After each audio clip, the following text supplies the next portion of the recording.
sample.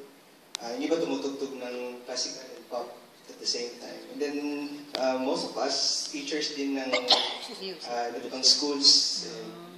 Like me, kunyari, nagtuturo din ako sa ibang colleges. So, pag walang rehearsal ng orchestra, so what we do is either teach or play. And siyempre, lahat kami dito always practice our instruments every day. So, sana, yeah. Yung sustain ng passion for music, hindi siya practice, it's always there.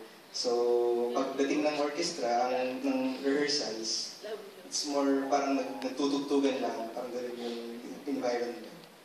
So, yeah. One of the challenges facing professional musicians, that's the right answer, is how to recall how it was like when you were 6 years old and you picked up your instrument, or 5 years old, however old you were, when you picked up your instrument for the first time, became good at it and decided that this is what I'm going to do forever.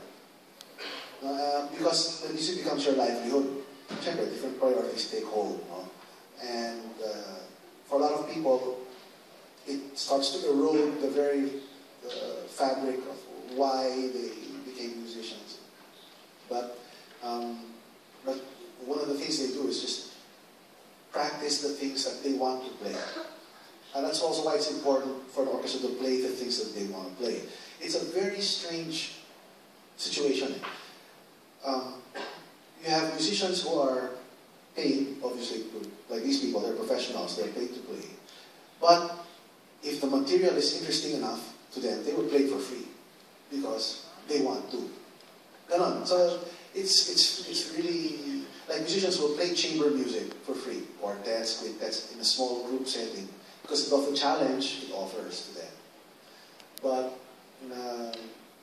even the most jaded professional will not think about the monetary aspect when the material is interesting. And that's sort of attitude that we have. Most of us are like that. And we're trying to sort of project that